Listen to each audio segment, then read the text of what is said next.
கர்த்தருடைய இனிமையுள்ளதான நான் உங்களை வாழ்த்துகிறேன், வரவேற்கிறேன். ஆண்டவர் நம்மை ஆசீர்வதிக்கிறவர். அவர் நம்மை ஒரு நாளும் நடத்துகிற தேவனுமாயிருக்கிறார். இந்த உலகத்தில் நம்மை குடும்பமாய் கர்த்தர் இந்த உலகத்தில் வைத்திருக்கிறார். நாம் ஒரு குடும்பமாய் இந்த உலகத்தில் கர்த்தருடைய சாட்சியாய் நிற்க தேவன் என்னையும் உங்களையும் அழைத்திருக்கிறார். ஆதியாகமம் 24ஆம் அதிகாரம் அதிலே 7வது வசனம் வாசிக்கலாம். என்னை என் தகவலுடைய வீட்டிலும் என் இனத்தால் இருக்கிற தேசத்திலும் இருந்து அழைத்து வந்தவரும் உன் சந்ததிக்கு இந்த தேசத்தை தருவேன் என்று எனக்கு சொல்லி ஆணையமாய் வானத்துக்கு தேவனாய் கர்த்தர் நீ அங்கே இருந்து என் குமாரனுக்கு ஒரு பெண்ணை கொடுப்படி நம்முடைய தூதனை உனக்கு முன்பாக அனுப்புவார். இந்த நாடுகளில் ஆபிரகாம் வயதாயிருக்கிறார். ஆபிரகாம் ரொம்ப வயசாய் அவனுக்கு அந்த பையனுக்கு ஒரு திருமணம் பண்ணணும் என்று சொல்லி அவர் யோசிக்கிறார். இன்னைக்குள்ள பாஸ்டர்மாரும் இன்னைக்குள்ள விசுவாசிகளும் நம்ம பிள்ளைகள் 29 வயசாயாலும் 30 வயசாயாலும் அவங்களை ஏற்ற நேரத்தில் திருமணம் பண்ணி வைக்கிறாங்க. சின்ன பிள்ளைதானே கூட இருக்கணும், அப்படியே போகணும் யோசிக்கும்.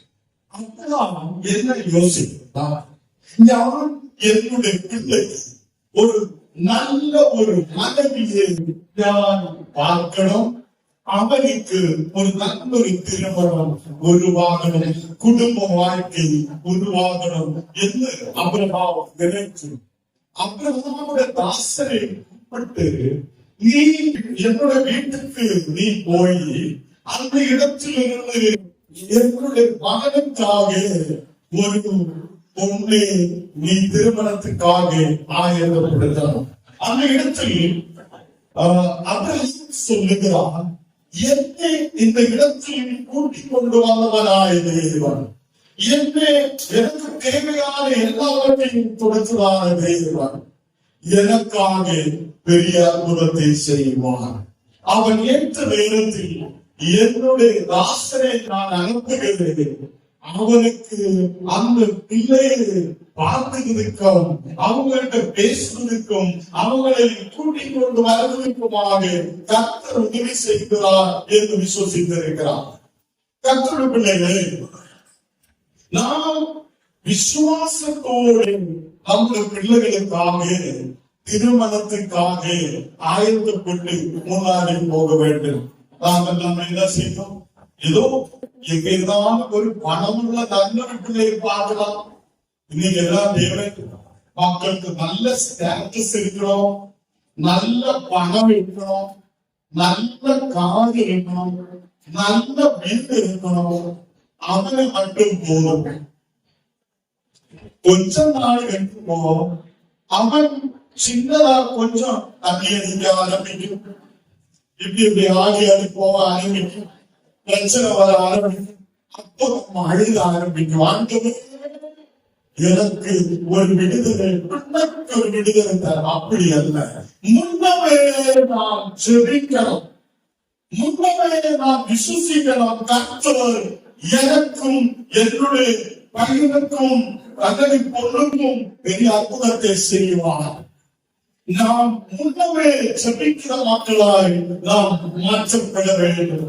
அல்லாது எல்லாம் முடிஞ்சதுக்கு அப்புறம் ஏதோ ஒரு பிரச்சனை வரும்போது நாம் ஜெபிக்கிற மக்களாய் அப்படிதான் முன்னமே விசுவாசிக்கிறார்.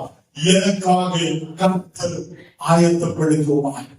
என்னுடைய பையனுக்காக நல்ல ஒரு திருமணத்துக்காக ஒரு பொண்ணு அங்கே காட்டுவார் என்று அவன் விசுவாசித்திருக்கிறார். அந்த தாசன் அனுப்புகிறார். தாசன் போய் அங்கே ஒரு இடத்தில் நிற்கிறார்.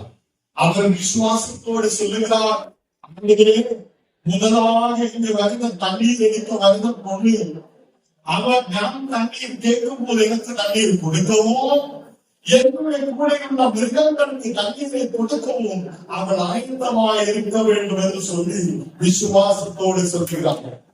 கர்த்தருடைய பிள்ளைகளே, அதே மாதிரி ஒரு பொண்ணு அப்படியே வருகிறார். அந்த இடத்தில் அவன் அந்த தாசன் கேட்கிறார், எனக்காக கொஞ்சம் தண்ணீரே குடிக்க வேண்டும்.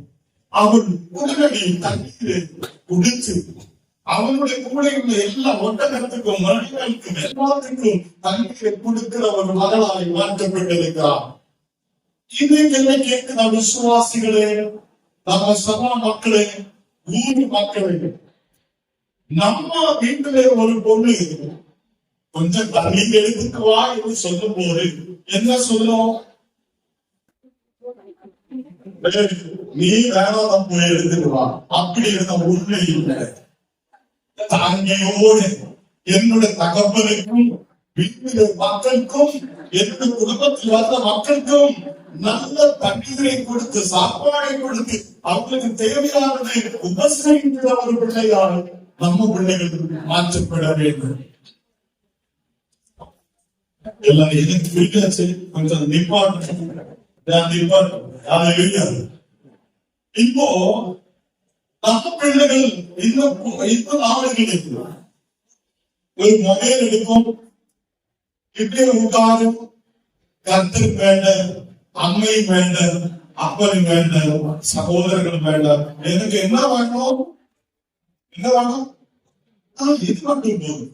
யாருக்கு தண்ணீர் கொடுக்க வேண்டாம், யாருக்கு சாப்பாடு கொடுக்க வேண்டாம், அவங்களுக்கு சாப்பாடு வேண்டாம். அப்படி அல்ல நம்ம வாழ்க்கை. நாம் கர்த்தருடைய விசுவாசத்தில் இருக்க வேண்டும்.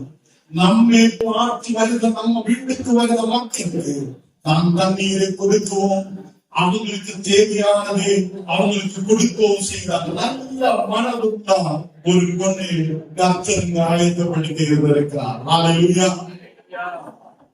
அதுக்கு 16வது வசனம் வாசிக்கலாம்.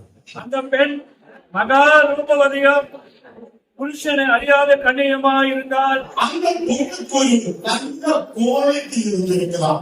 அந்த பொண்ணு நல்ல ஐஸ்வர்யம் உள்ள ஒரு பொண்ணா இருந்திருக்கிறார்.